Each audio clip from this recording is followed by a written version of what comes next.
When we first met, you were modelling for Gandy. Yes. And then I think there was a period of time where we lost touch. You were really breaking through at that point. But you just weren't really in town. And then I think the next time I saw you, you were on the boat in the pants. I'm trying to think when was the next time. That was Light Blue, by the way. That wasn't like a personal thing. No, you were on a boat in pants. That wasn't advert. So when did we meet after that? That's what I was trying to think. We just kind of, I don't know, we would just meet at parties and stuff, wouldn't we? Wasn't it? And then when we realised that we lived so close, that was it. I was your car service. Yeah. You are my car service. I am. That's terrible. Yeah, so that's because you don't drink though. Yes, it's a very good thing. I do, so yes. It's like a perfect partnership there. Honestly, my first impression was obviously extremely handsome and very shy.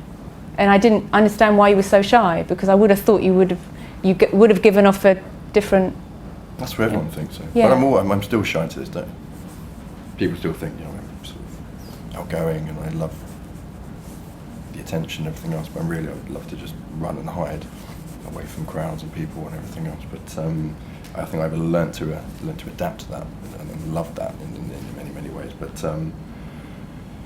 first impressions. Well, Tony said that there's this really hot girl you have to meet. I always remember that. So actually dying. All our meetings are all around food. Yeah, we eat a lot. We do eat a lot. But I think more than the fact that we obviously love food a lot, and you're like my adopted Italian family member, because everyone thinks you're Italian and you're not, and you obviously have this love of Italian food. So we obviously go and eat a lot. But I think it's a good opportunity for us to actually talk, because you travel so much.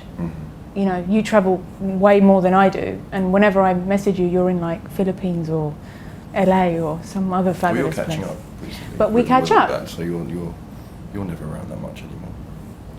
New York and...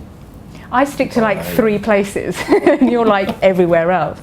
But I think, that's probably, so we don't do the cinema thing as much as maybe we should, because we just want to talk, don't we? That's true, we do talk, but I don't think we talk about business that much. No.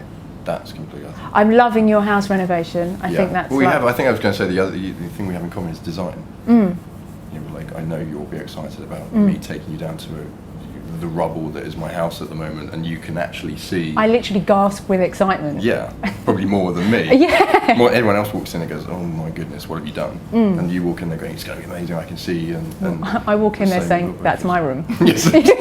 Mine and mine. Yeah.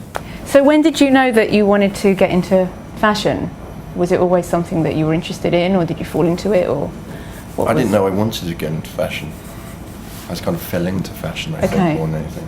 Was that the whole This Morning thing, like when your friends called up and went into a competition? Is that the sort of... Yeah, I mean that's how it started. We won the competition from there, and I just finished university, and then I thought you come out of university could be a bit of an adventure for a couple of years, and then within those couple of years... Yeah, do some travelling and stuff. Yeah, and then I always say those first few years, I sort of observed the industry and sort of thought, there could be something to this.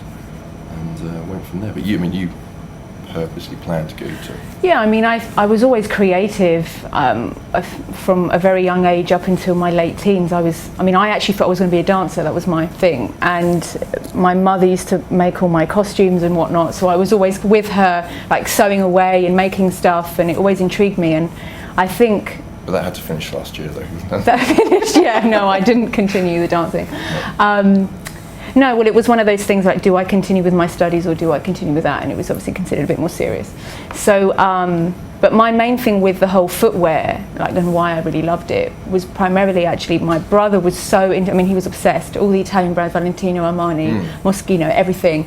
He just always looked impeccable and just got me really interested in it. And I was lucky enough, when I was around 15, he bought me the most amazing pair of Sergio Rossi shoes, like blue crocodile, pointed stilettos with a really thin ankle strap that I still have. I wore them to death, and it was just the way that when I got them, how I would look at them and just like, but maybe I could have added this, or I could have added, and it kind of just started from there. And then I just got really interested in all the Italian brands. It was mainly all the Italian brands. Yeah.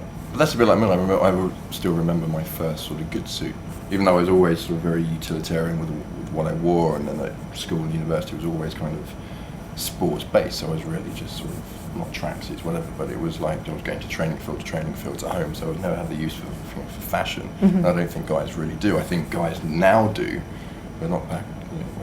Back in the day, back when I was a bit younger, I don't think guys really thought about it that much. What was your suit like? Was it just like a plain? It was a grey. I've probably got it somewhere. It was just a grey pinstripe suit. I remember getting it tailored and thinking, Gandy looks good in this. The funny thing is like I'm very choosy about who I work with. So when people come with projects and ideas all the time, and I'm very much like, well, we can talk about it.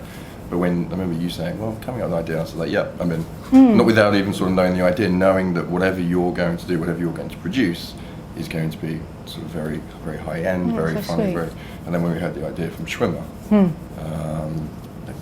that was it. And to work with David, I mean, work with David and Zoe. I think we both loved that, didn't we? I mean, that was such a huge. It was. I mean, for me, it was definitely one of my highlights this year, if not of the whole time that I've been working with the brand. You know, I think it was an incredible day. The one thing that made me feel quite bad was making you get to set at 5 a.m. because I thought I had to leave by about 2, didn't I? I felt quite bad about that. I was like, little diva actor. I've got to leave by 2, people. I've got to get a flight. No. I remember seeing all the takes, and I actually cried. I did, and I remember. Was that bad? No, it wasn't. No, because it was just so much better than I'd ever imagined. Like, and you just looked incredible, and everyone said, "Why isn't he Hollywood? Why isn't he?" You know. Well, I was in a suit and drinking. Like whiskey in a bar. Yeah, perfect. Not too hard for me. Surrounded by beautiful women. Yeah, that's where it goes back to not reality. Yeah, just on my own in the bar.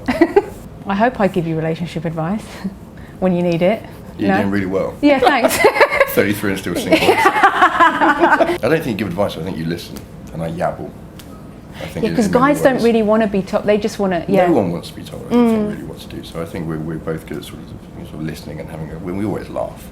That's the sort of thing between us. That's another good thing. Yeah. And within I love that sort of working relationship between us because we don't take anything too seriously. And we've had like the odd scrap over BBM at 2 o'clock in the morning, whatever. Yeah. And then we just get on with it. That's exactly it. Which way we've a bit of an argument and then forgotten 2 minutes later because we're cracking jokes. Yeah, of course. That's great. So when we do the second video, I'm so excited. I think the secret between men and women having just a friendship is like when you've known someone for so long and you kind of, I don't know, you know everything about them and their highs and lows and I don't know, you just it's a really difficult question to kind of even because we're in it, so we know it without saying it. I don't know really how to express. No. I've always had women friends. I know a lot of guys that don't. They can't make that work. But I've always gone on well with women friendships and probably almost find it easier talking sort of women having friends, women as friends sometimes more than guys. Do you think that's because maybe you work in fashion or no? Just since always? No, I think it's always been like that since I was at sort of maybe school and everything else. And there's always a lot of competition and alpha male thing going on between the guys, and I still think that continues in many ways. But no, how does it work? I don't know.